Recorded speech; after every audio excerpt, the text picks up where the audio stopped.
Woodyard. We've got the trailer hooked up. That means we're going to get some wood. Beautiful day today in the Woodyard, and I got a call today from my good friend Jason, Logger Jason that is, and he happens to have some oak. It is white oak, and he doesn't want it, and I do, so I'm going to get it. So some of you have asked, why don't we just let it pile up at his place, and then I would hire a trucker to come load it up and then truck it down to me. Number one, Jason only gets a little bit of white oak at a time. He might have, like he calls me when I get a trailer load full, a cord and a half, maybe 2 cords. If he gets some, he'll call me and say, hey, I got some wood. Do you want it? Come and get it. He wants it gone. Number one, he wants it gone because he's got plenty of other wood to worry about. He knows I want it, so he's doing me a favor. He doesn't like to chip it in his chipper because it's very hard on the knives and hard on the chipper. It's one of the kinds of wood that is not great for him to actually make into wood chips. It makes good wood chips, it's just that it's hard on the equipment. So for him, it's easier to not worry about it. He prefers aspen, cottonwood, soft maple, the stuff that chips really well. And it's for biomass, so he can chip it very easily. It's got more moisture in it, and it doesn't matter because it's the same price no matter what kind of chips he's making. The only time he separates it really is if it's cedar, he'll separate that. But then the rest of it is just mixed stuff that goes in for biomass. So I have the trailer hooked up and we're gonna go pick it up. And like I said, it is white oak that he's got, and I don't know how much he's got. He just says, come get it if you want it, because otherwise within a day or two, it'll be gone. He'll get rid of it. He'll try to chip it or he'll give it away or it'll disappear. So I'm going to get it. Now, one of the other things a lot of people ask me about is, why don't I just, like I said before, a lot of people ask me, why don't I hire a trucker to go get it? Because he doesn't have that much at one time. He doesn't want it taking up space, having it be a big pile of wood that's in his way. He wants it gone and out of the way, same as the cherry. He likes cherry and he would chip the cherry, but he knows I want it. He's doing me a favor by selling me the cherry at a pretty good discount.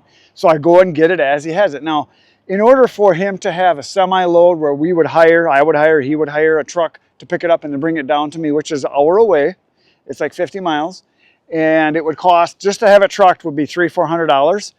I can run up there once a week, once every other week, maybe once a month, depending on how often he gets it. Sometimes there's 2 or 3 loads at a time. I'll just run up back and forth and I pick it up and I can get the wood and bring it back and then have it. And it's out of his way and I've got it.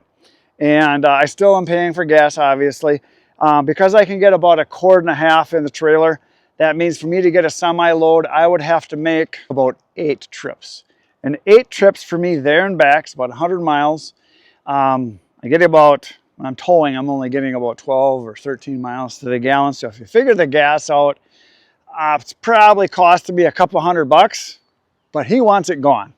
So that's why I drive up there and get it. And then as I get it, I can work on it, get it cut up, put it in there.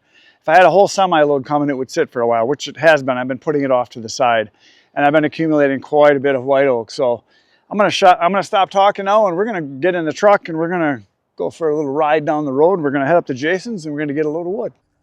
So I pulled into Jason's Woodyard and there was a tree service guy there with a load of wood. There's some ash and maple. And these guys bring Jason a lot of stuff. It's tree be gone. And they've been dumping lots of piles. So I'm just kind of walking around showing you all the different stuff. This is the oak right in front of you right there that I'm going to be getting. A bunch of soft maple. Basically, they do a lot of yard trees. And this one right here is about 5 foot across. That's a 60-incher. Look at the size of that thing. That is a big, big tree, no matter where you're from. But around here, that's real big. Soft maples grow substantial. Look at how far across that is. Monster tree for us. And then all these are really big. He's got all this big stuff over here. This is cottonwood. And there is some oak in there, and there's some maple, I think, and it looks like ash too. It's hard to tell with the bark off, but I think that one right there is ash. Look at the size of that. It's hard to tell on the camera, but in person, it's very impressive. So these are the big ones he's going to have to break down. When I put my hand up here, you can see how big it is. That's a piece of ash. And like a lot of guys would say, that's a nice piece of ash. Big chunk of wood. It was real loud there. They had machines running, so I just thought to do a voice over here. But a lot of nice chunks of wood he's got there. All kinds of stuff that any growing boy or girl would like to cut up. A lot of big stuff like this. And that's why he's got that big splitter that he's got from Brute Force that he can split the big stuff down with, because it won't fit into his chipper. But and then when he had this pile here, this is cool. I thought I'd show you guys this. I only shot one little clip. This came from a mill, all these pieces. Wouldn't that make for some awesome kindling? He said it's a terrible pain to chip because it just goes everywhere and clogs everything up. He said it chipped terribly. So he prefers to do whole logs versus all that little stuff. But I told him, I said, man, that would be awesome for kindling. But the work involved to cut it, because it's all in banded bundles, the work involved to cut it up and then manage it and handle it and all that. So then this is the Tree Begun guys. They came and they got a brand new truck to chip into, but they're having trouble with their hydraulics. So this is a bin in the back they got on there that's full of chips. And I don't know how many tons they had in there. It was a lot.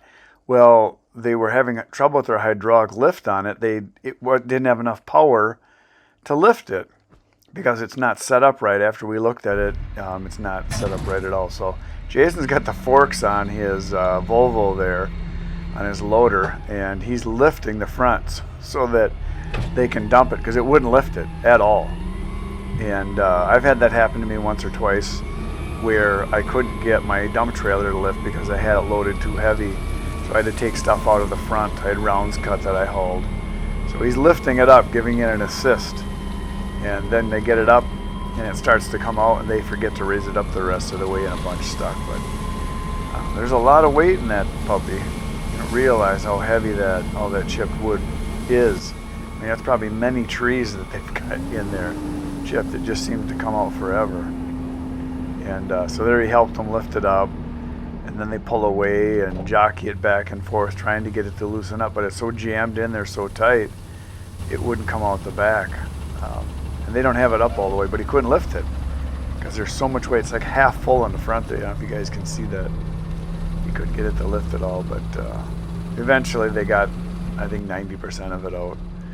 But this is a lot of the stuff that Jason will get from guys that do tree service. They'll bring all the big stuff they can't chip, and then they bring him loads of chips, and then he regrinds it in his tub grinder, and then it's small enough or broken down enough that he can put it into his semi-trailer and then haul it away to be burned for biomass. And so he takes a lot of this stuff. So it's kind of like being a junk dealer. He gets stuff nobody else wants, and then he converts it into something useful or breaks it down or that kind of stuff. So like when he gets their logs, he'll sort through them. Once in a while there'll be a gem in there, and he'll get a log that's good enough for lumber. The problem is a lot of the tree service stuff will have branches lower because it's a yard tree. It's not a tree in the forest that's going to grow, perfect for 40 or 45 feet with no branches or anything. So they get a lot of limby trees with a lot of knots and things like that. And a lot of the trees he gets also have goodies in them, meaning, screws and bolts and things like that, where people hang stuff in their yard. So it's always dangerous. But yeah, this guy they were trying to get it to spill and it just wouldn't come out. So he's driving back and forth and hitting the brakes. Guys tell him to hit the brakes, and eventually they raise it up a little bit more, and then it comes out. So there's Jason's new loader he's got there. He got a new Volvo after he got rid of that. I think it was a Fiat he had before or something like that. But yeah, this kind of stuff happens all day, every day in his wood yard.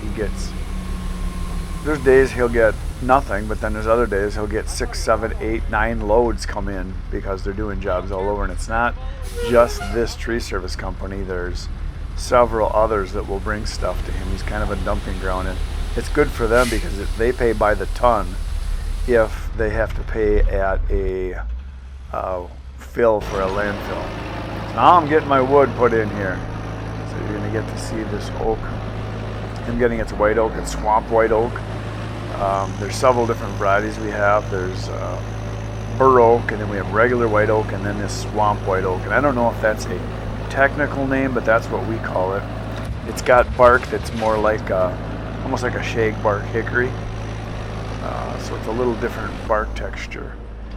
And those are all a bunch of big logs that Jason's going to be chipping. So it's just a constant battle for him with wood. It just keeps coming in, and as fast as he cleans it up, it comes in the next day and there's more wood all the time. It just keeps coming.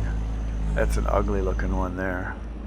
But I can make some nice looking firewood out of it. I'll cut off the limbs and make good wood out of it. And it's white oak, which is highly desirable. I was just asked, actually just yesterday, by one of my customers. I was delivering a load of wood, and I was showing him the differences between the oak and the hickory and the cherry and the maple that I had, because they wanted a mixed hardwood. And he said, well, what's like your favorite? I said, my favorite personally is cherry.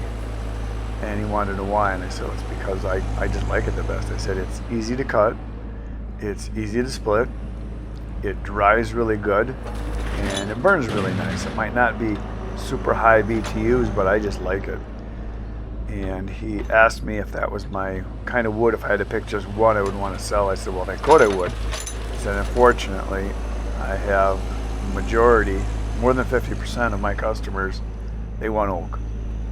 And you know why they want oak? And he said, no, why is that? I said, because that's the only kind of wood they know. And he kind of laughed and he said, yeah. He said, a lot of people think oak is the best because you hear oak for like cooking on, and oak for oven fired, like pizza cookers, and you hear it for smokers, and it's a widely distributed tree across the United States here anyway. That there's a lot of it, a lot of different kinds. So oak is pretty much all the way from like the Canadian border, and I'm pretty sure they have some in Canada, but we have a lot of it here in Wisconsin. I know there's a lot in Minnesota, and then if you go down south, you'll see a lot of it, especially in the state that's named after it, Oklahoma. There's a lot of white oak down there. I've driven through it, so a lot of oak. So anyway, Jason's just loading my trailer up here, and he's just kind of throwing the pieces in there. He didn't know how much he had to put in to make a load.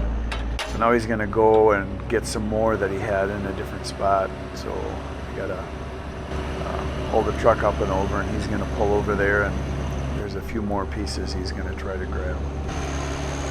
But if you guys notice when he's loading, he's pretty good at it. And I've had comments on my channel about it too. A lot of guys were saying, man, that Jason, he's really good with that, with the forwarder there. He's very gentle at loading in the trailer, and he's got good control and can handle little bitty pieces and stuff. And I would agree, he's good at it. Now this here caused him a little problem because he tried to grab it too far forward, and he has to re-grip here. See, he tried to lift it and it was coming out. So he's just going to re-grab up a little farther here, and he gets a good grip on it. We call it gription. And then he's going to put it into the trailer.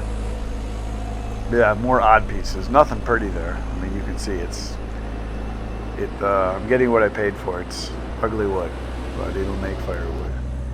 Some more stuff there. So yeah, he's pulling it over to my trailer, and he's going to put it in there. And so you can see here, he's just going to try to put it in gently. And when I get loads like this that are sticking up over the top, I throw a couple straps on them. I got a couple of the wide cargo straps I'll put on, the ratchet straps. I'll tie them up really good. So here he's just repositioning this piece. It was kind of loose. He's pretty good at that as far as getting everything to be secure, so I don't have to worry about it. And yeah, I could probably put more weight into the trailer, but because the stuff's not cut down, it just doesn't fit really well. So he's just trying to make sure it's going to be a secure load, so once I strap it on, it's going to be good to go. I think that's all he's going to put in, if I remember right. That's the end. He's riding off into the sunset. It's like a cowboy. So I think we're going to take off and head for home now. That's all we got for today, folks. I think I've got a bunch of loads from him this year. I don't know how many. I must have been there at least a dozen times this year. And he just keeps calling, saying, hey, I got another load. Hey, I got another load. And actually, as he's doing this right now, he's just loading up his trailer to be hauled out with the biomass stuff. And I'm just coming back to get the camera. So I drove away, and that was going to be the end. But here we go. Now it's the end. Good night, Irene.